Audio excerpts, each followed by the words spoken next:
All right.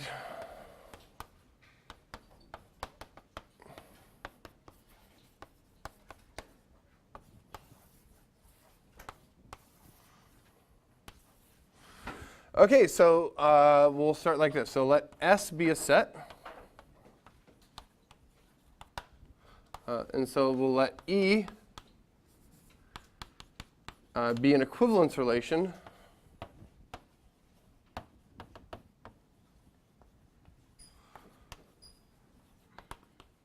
on S.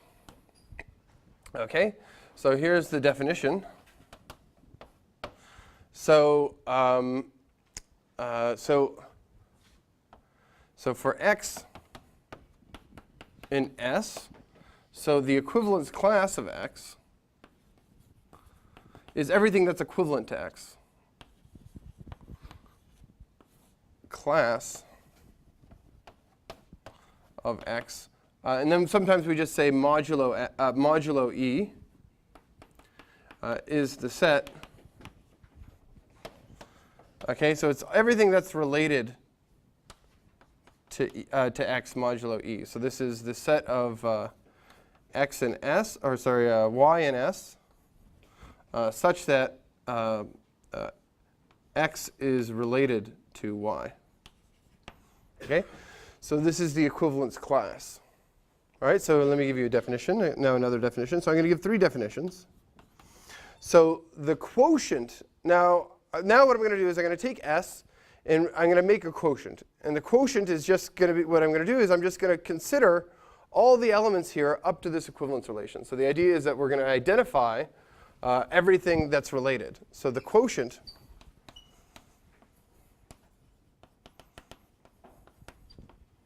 of S modulo E is the set. And so S mod E, so sometimes we read that as S mod E. So this is the set of equivalence classes.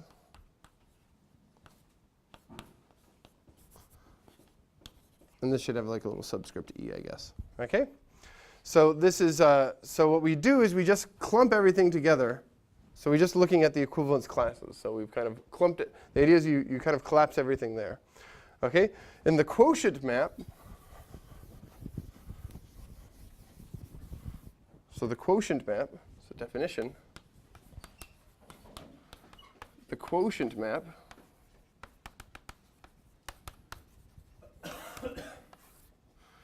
is the map.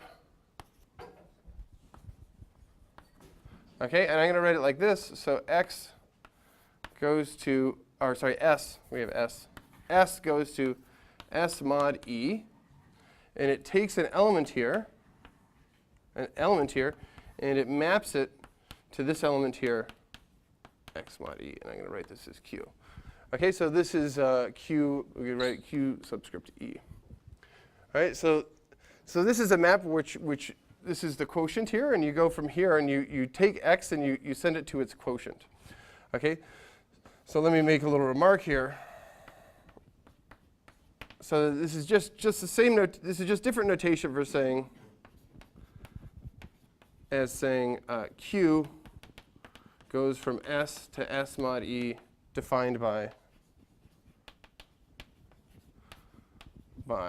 Q E of X is the equivalence class, like this. Okay, so this is the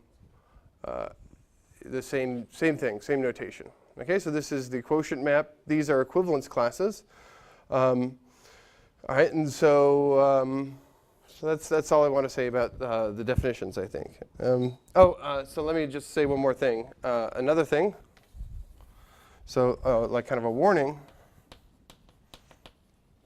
is that notation for quotient maps varies.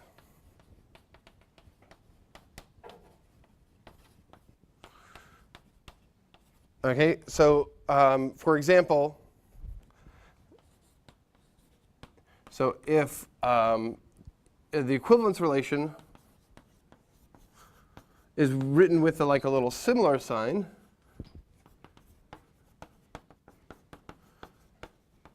with this, right? So then the quotient is written like this, S mod tilde. Sometimes we write it like that. Okay? But you can see other things too. Okay? So you should just be aware that notation for quotient maps can vary. All right? And notation for classes can vary as well.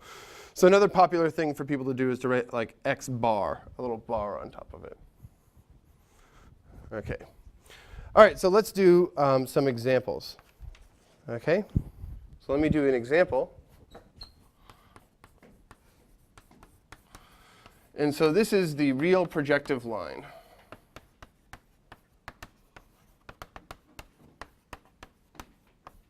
Okay, and so let me tell you what I'm going to do first, and then I'm going to tell you how I can talk about this thing with an equivalence relation. So so we will make a space, make a set P1 of R that consists of the collection of lines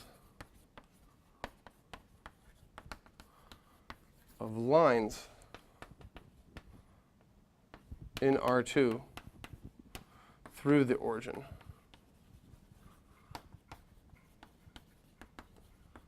Okay, so the idea here is I'm going to kind of like make it so that all these lines here are going to be the equivalence classes.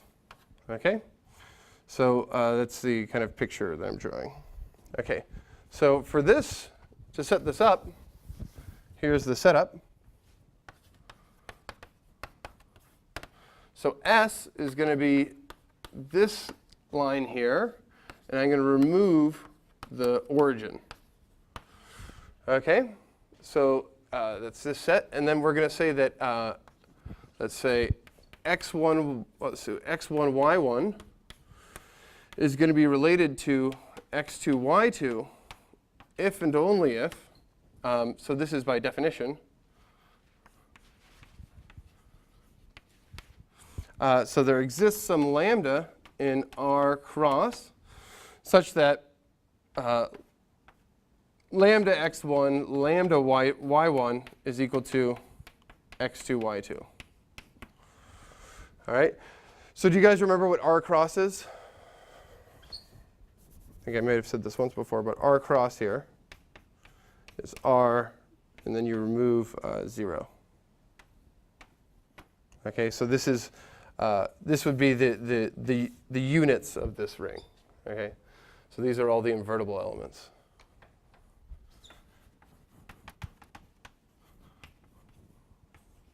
Okay, so we're saying that these two things are related if and only if they differ by a scalar multiple.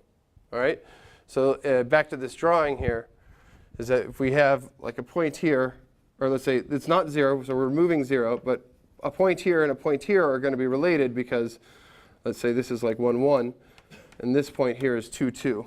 Okay, so here these two things are related. So for example,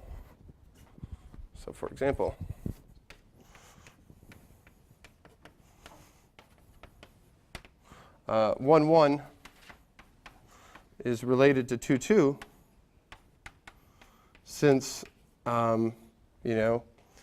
lambda is equal to 2 has that 2 times 1 is equal to 2, 2. Okay? So here I'm using this particular lambda. Lambda is equal to 2 shows that these two things are related. Okay? That make sense? All right. So now I can do the definition. So we're going to take the quotient by this equivalence relation. So by definition, so the real projective line, okay? So this is, you shouldn't really ignore this. So the real projective line is the space of lines through the origin. So i.e., so this is the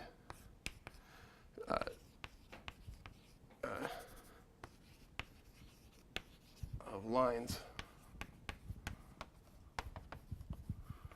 through the origin. right, is defined to be this thing, P1 of R. So it is R2. I remove this origin, and I take this thing and I mod it out by this equivalence relation. Okay? So why is it called the real projective line? So this is a quotient, and I've made this new thing here. So why is this called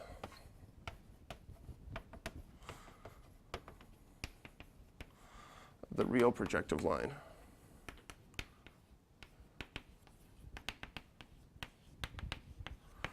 Okay, so I want to answer this question. Okay, so but first I need some notation. So here, so we'll use this. So xy, we're just going to call these things xy. So this is the equivalence class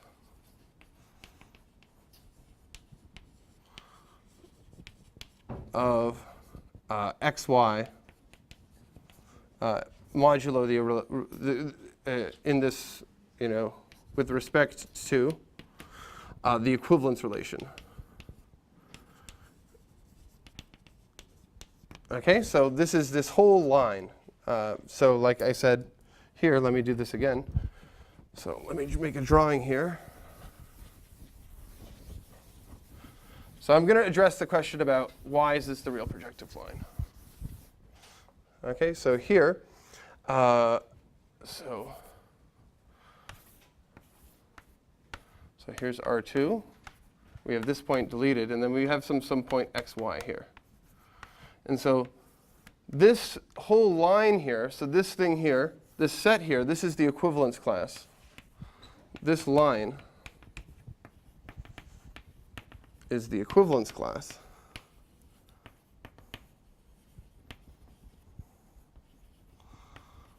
Here, xy. Okay, so why is this the real projective line? So this thing behaves like the line R, just the usual line, but with a point at infinity. Okay, so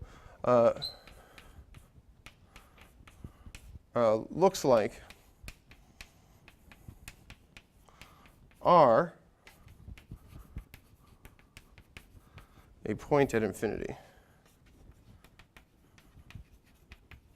Okay, so maybe this is why this is kind of interesting, but notice that, let's say xy, so this thing, if y is not equal to 0, right, then this is just x divided by y, comma 0, like this. And so this is like here, or sorry, 1 like this. Okay, so this is equivalent to this thing when y is not equal to 0. So, so everything, almost everything, almost every point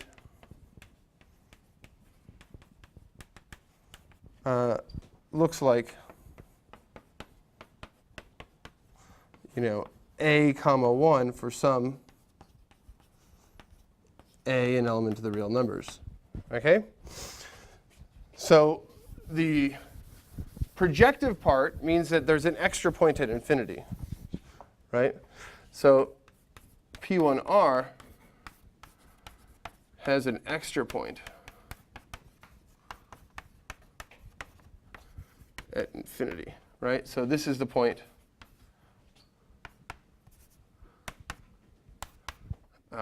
let's say when y is not equal to 0, so but when y is equal to 0. So this is the point, so 0 anything. Let's say we could call this, I don't know, we could call this A. Let's call it B. Okay, and this is the same thing as 1, 0, since we can divide by B.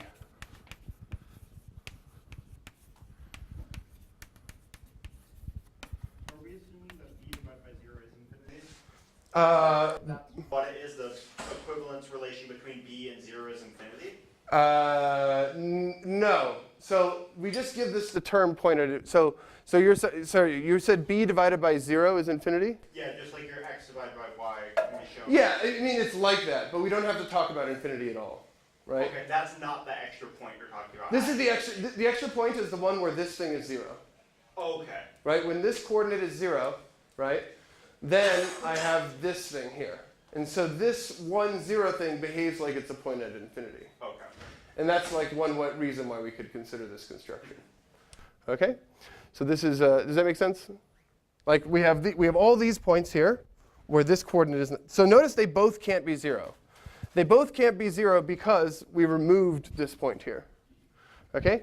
So we have points like this where they have representatives. So by the way, this is called a representative of this equivalence class. Okay?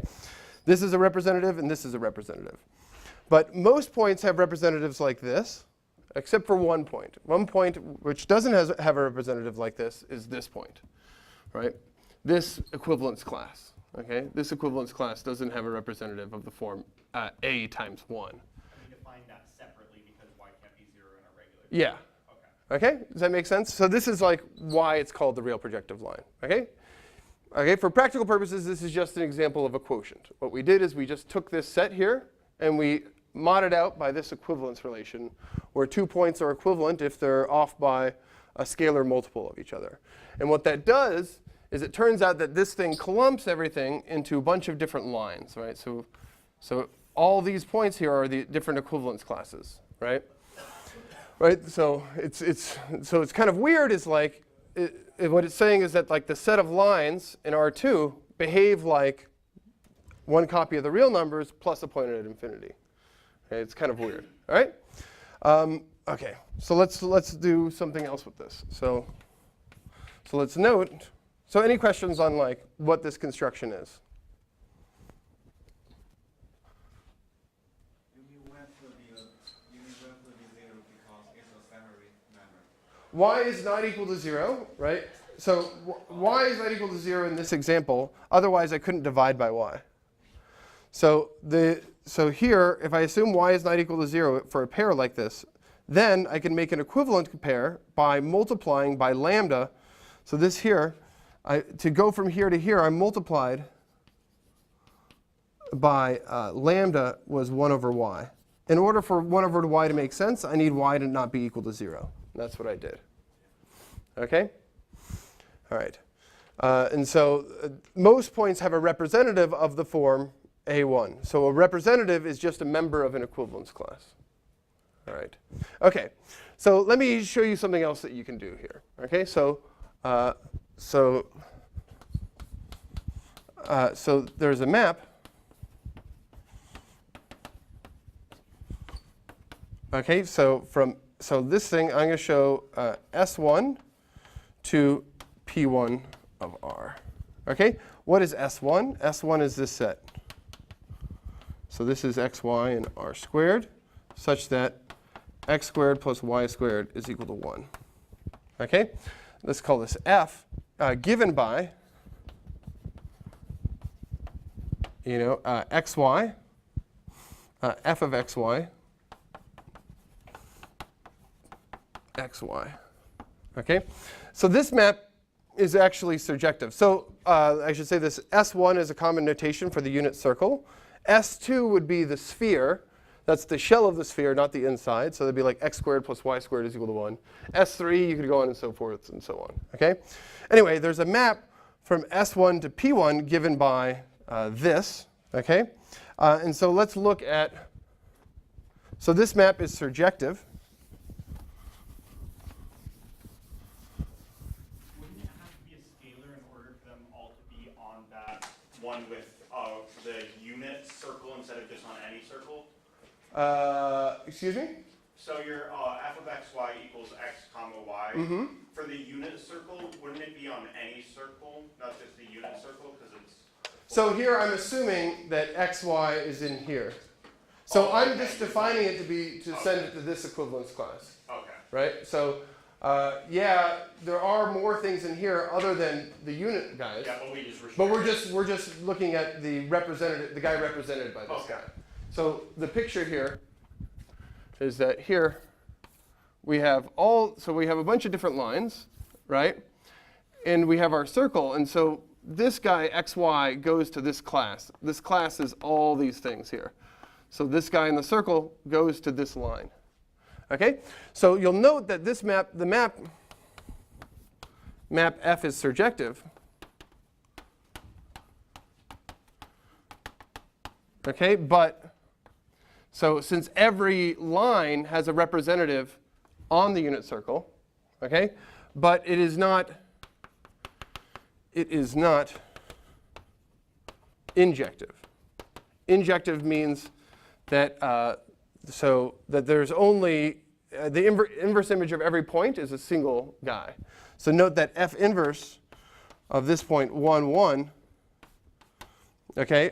Oh, so this is so you could have two guys here. So this could be so I guess we have to do it on the unit circle here. So this would be 1 over the square root of 2, 1 over the square root of 2. And then you have minus 1 over the square root of 2, minus 1 over the square root of 2. Okay, so that's like saying that I can take this line, so maybe 1, 1 is out here, right? And then on the unit circle, you have 1 over square root of 2, 1 over square root of 2 like this. And this would be minus 1 over square root of 2, minus 1 over square root of 2. These two guys are equivalent, and those are the 2 points on the equivalence class that intersect this line. Does that make sense? So here is, so you can make a map from the unit circle to the real projective line, but it has the effect of identifying opposite points on the circle. Okay, so another way of viewing the unit circle is that you're taking this thing and then you're kind of smashing these 2 points on the opposite lines together. So do we always define the inverse function as that opposite? It's not an inverse function. This is the inverse image. So this isn't a function. Okay. It's just saying the inverse image. Okay. Yeah. So this has nothing to do with the function. This is just the inverse image. Yeah. When you used the mod earlier, is that to get all those lines? I think the board might have been erased, but the mod of something to get like a bunch of lines that like fit together. I don't know if that makes sense. So like this thing here, this space is the space of all lines, right? So every point in here represents a whole line, okay? And yeah, and so the equivalence class of each point in here is the line that it sits on through the origin. That make sense? Okay. Okay. So this is this is an example of me just playing around with a particular equivalence relation that is a popular one. Okay. So it lets you talk. So what's the point of this is it just lets you talk about quotients and identifications of things under an equivalence relation. Okay. So let me do another more practical example now. Okay. Unless there's other questions on this particular example. Okay. Let me do another example.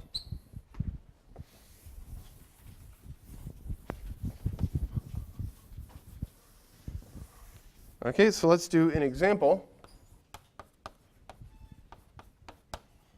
And this is modular arithmetic.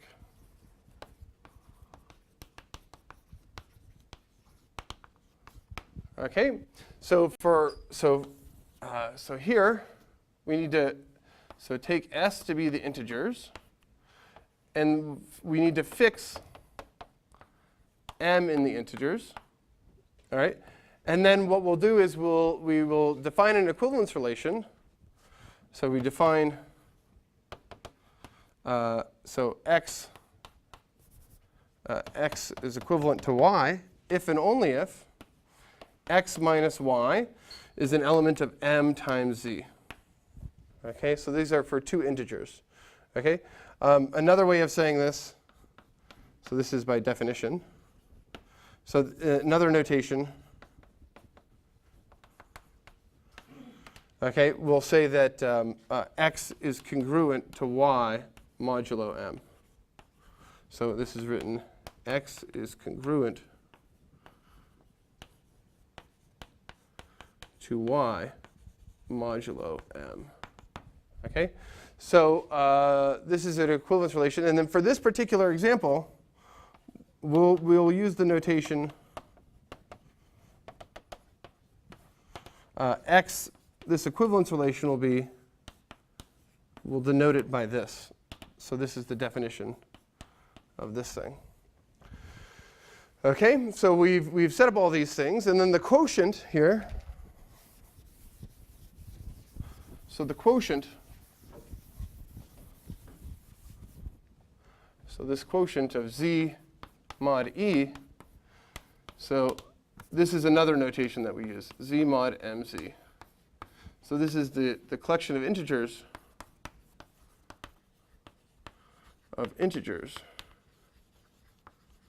modulo m. Okay, so this is another special notation. Like I said, that notation varies, but this is one that we have. Okay, so let me do some examples.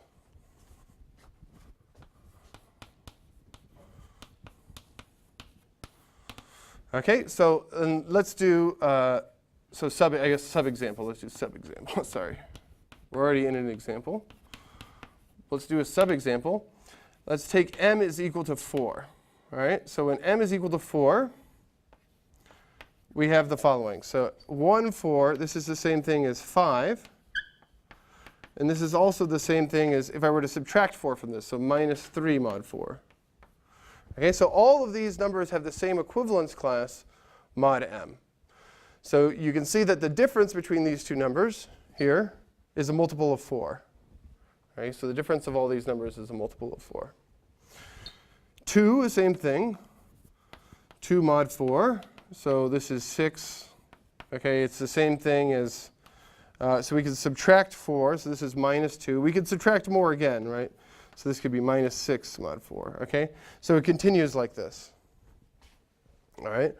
So okay, so this is the idea for m is 4. Let's do m is equal to 8. Okay, so for this one here, 1 now, mod 8. Okay, 1 could be, so this could be 9. All right, and that's the same thing. Okay, we could subtract 8. This could be minus 7 mod 8. Okay, so these are the same. And let's do 2 again. 2, 8. This could be 10 mod 8. And it's the same thing as if we were subtracting. So this could be minus 6 mod 8. All right.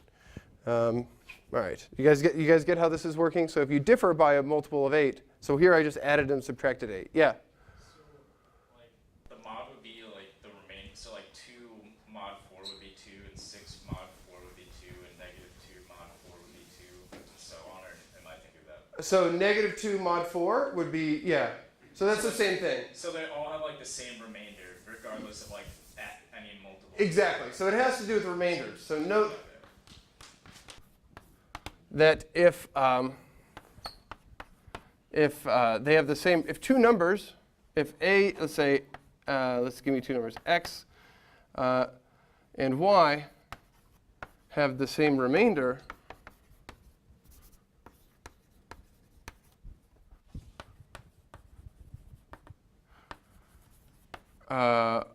after division by m,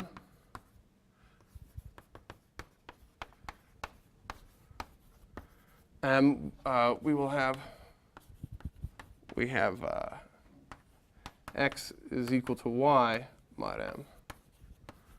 Okay, and I guess I'll prove this in a second, but let's look at this in this particular example. So in our example,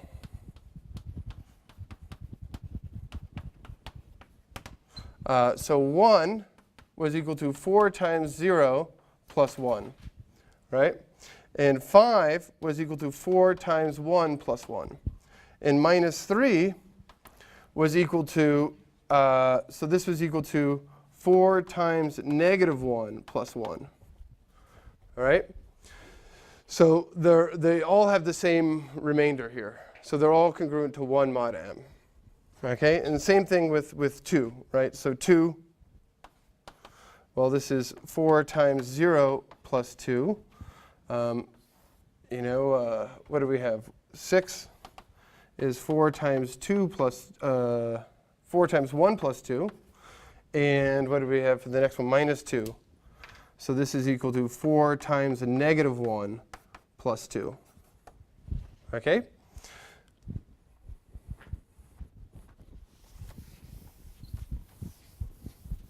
So that brings up a good point. So here's a claim.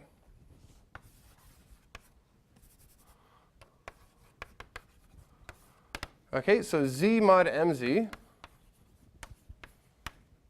in general, so this thing is equal to the sets like this: 0, 1, 2, up to m minus 1, like this. Okay, so we have that this is a complete set of representatives of the equivalence classes. Okay, so this means, i.e., for every x and z, x is congruent to R mod m for some R in this set. 1, 2, 1 like this, 2, all the way up to m minus 1. What does that last one say up top? M minus 1 here? Yeah. M minus 1. Okay, so let's do the proof. Okay, so to show that these two things are the same, right, I'm going to do, show that one's a subset of the other one's a subset of this one. Okay? So this is the idea. So clearly, this thing here, 0, 1, m minus 1 here, this is a subset of Z mod MZ. Right? Because this consists of equivalence classes. And this is the set of all equivalence classes. Okay? So the left-hand side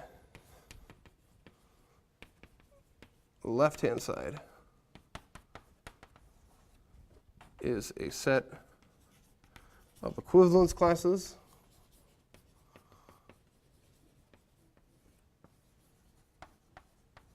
And the right-hand side, the right side,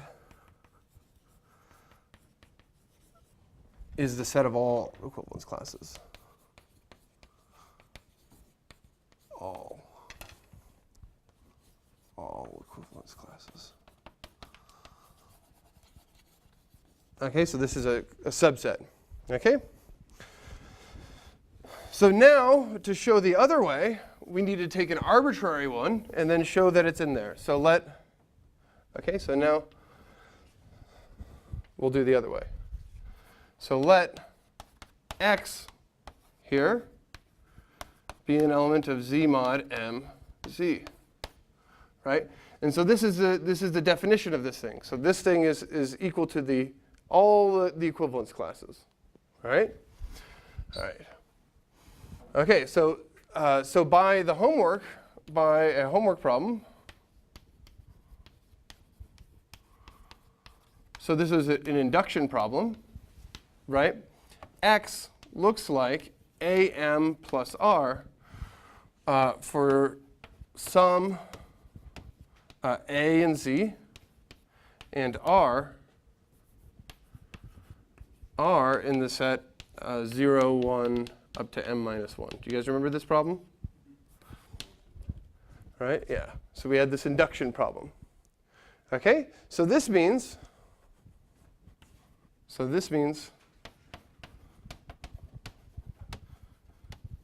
that x minus r is equal to am, which is an element of m times z. So this is the same thing as saying x mod m is equal to r mod m. Okay, so we're done.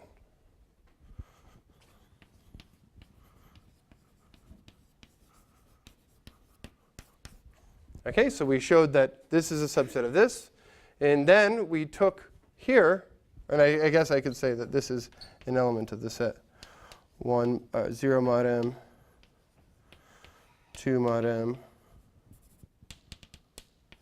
m minus 1 mod m. Okay? So we took an element here, and then we showed that it's in this set. Right? So that shows that these two sets are equal. Okay.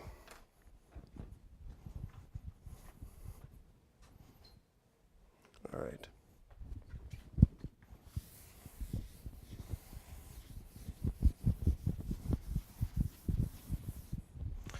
Okay. So what's interesting about this is that, so any questions on this right now? Your last step, when you Got to your if statement.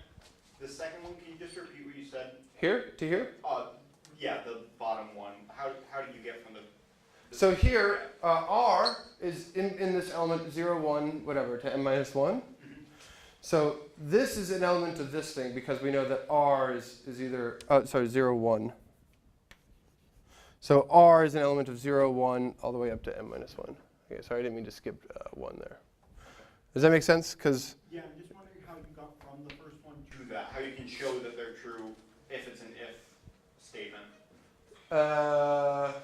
From your so after the word this means you have x minus r equals am element of mg. Yeah. How is that this equivalent to imply this? that? So this was a definition. So this means that these two guys are congruent mod m, right? So this was the definition of the equivalence relation. Remember, the definition of the equivalence relation was that two elements are related if their difference is in here, right? And then, yeah, and so then we defined this guy to be the set of all elements that are equivalent. And it's also equal to this guy, the set of all elements that are equivalent. So everything that's equivalent, if these two guys are equivalent, the sets of which they're all equivalent are the same. Yeah? Would that mean if you had like two numbers in the same m where like, I guess maybe like 5 minus 2 would be 3, would that be equivalent to saying like 5 mod 3 minus 2 mod 3 is the same thing? So 5 mod 3, so you're saying 5 So I guess my question is like x minus r is equivalent to the next of x m minus rm. Mm-hmm. Is that true? So x minus r is equivalent to a multiple of m. Oh, okay. Is that what you're asking? I'm asking that like, so like you have two numbers, just x and r, and you take their difference. Is that the same thing as taking the difference of the... Oh, is the difference of the class of the difference?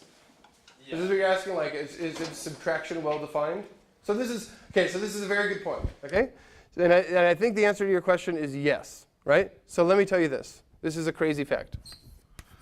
Crazy fact.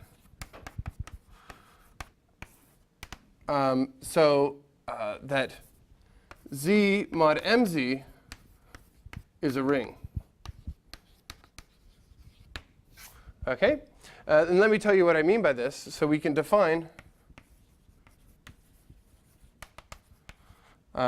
x mod m and y mod m to be equal to x plus y mod m, and x mod m times y mod m to be x times y mod m. So the claim, the crazy part,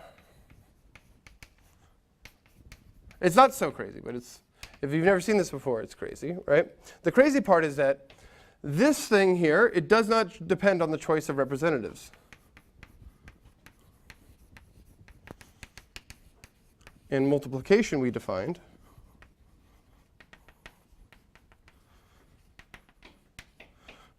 does not depend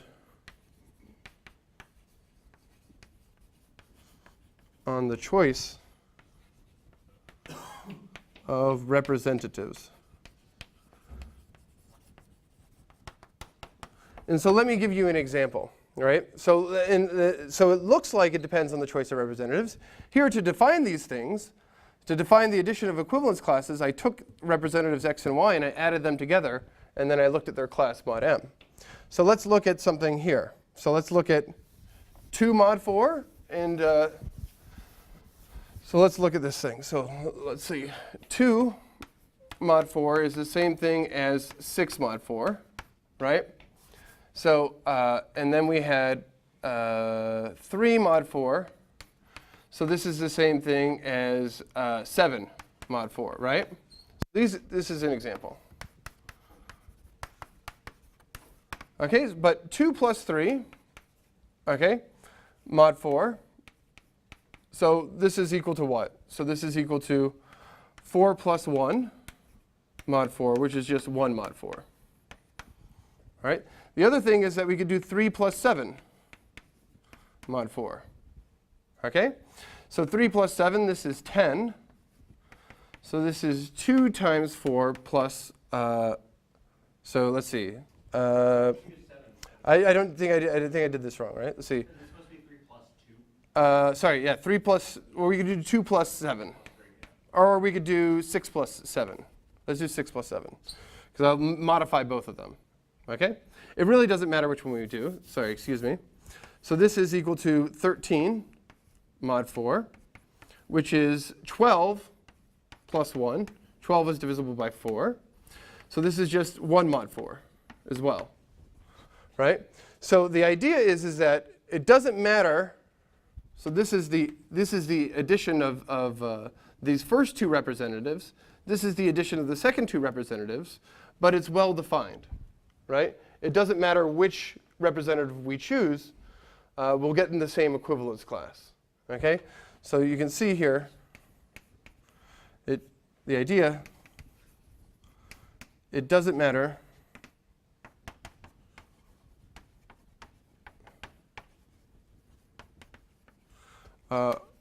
what representative you choose.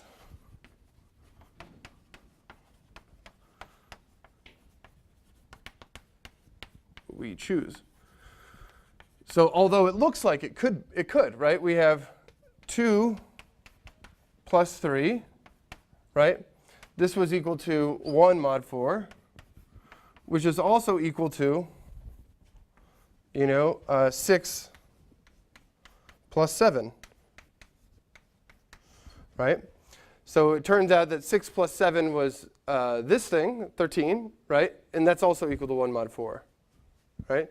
So the addition makes sense. It doesn't matter. So like here, this class is the same thing as this class, but I chose a different representative. Yeah? Is that just because, like, I guess, I don't want to say, like, the nature of, like, moduli, but, like, how you can have a large number that has, like, the same modulus as, like, a small number. Like, if they're, the remainders are the same. Like, if you have two numbers that have the same remainders, it doesn't matter if one's, like, 36 and one's, like, 12.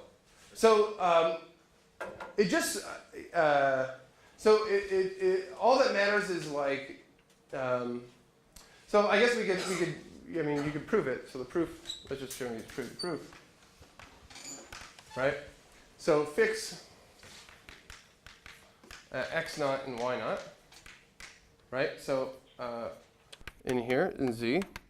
So x naught plus y naught, let's do it like this.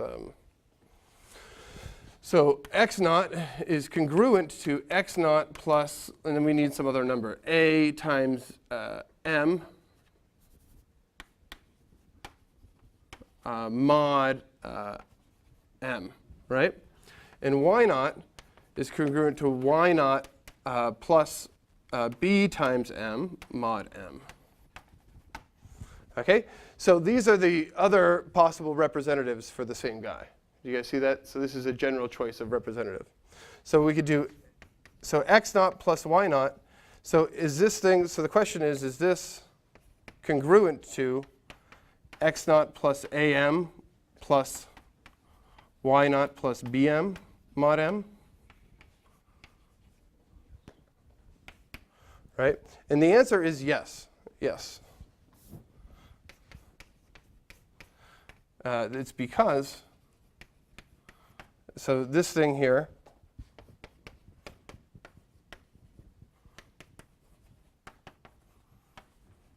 so this is just really x naught plus y naught plus, a plus b times m, right? So this is equal to this, and so this part here doesn't matter.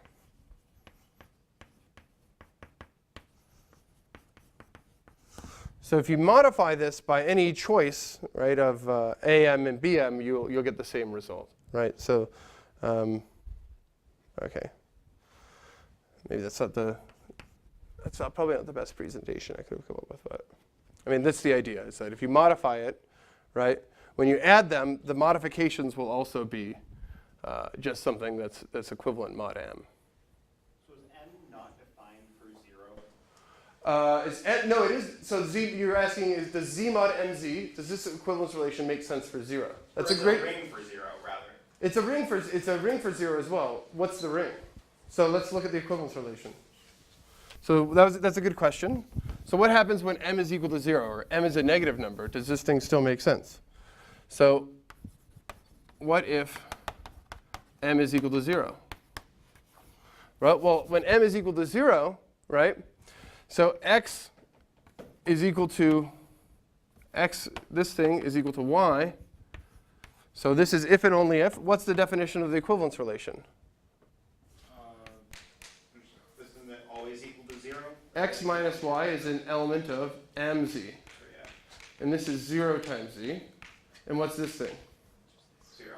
This is just the set 0. Right? So this is saying if and only if x minus y is equal to 0. Right? And this is saying, x is equal to y. So so z mod 0z, what is this thing? The same, just 0. It's just z. It's just the set 0. No, it's just z. So we do, yeah, exactly. So we're really, the equivalence relation is really just equality. So we've really modded out by nothing. But wouldn't it not be a ring because you don't have any multiplicative? You don't need multiplicative inverses, so you just need multiplication to make But sense. don't you have them? Oh no, because one's in z. Okay. Yeah. Okay. So I think yeah, question. So can you kind of think about that as like you're almost taking like the integers and like putting them into like no classes at all, so they're just the integers? Yeah, exactly. Well, I mean, You're not everyone is in the lonely class, right? So the classes are. So there's no integers that are different that are in alike classes. Yeah. So this thing is just this set. They're all in the equivalence class, where the equivalence class is by themselves. They're the lonely singleton set. Yeah. So that's the idea. Yeah. So we're in this silly equivalence class.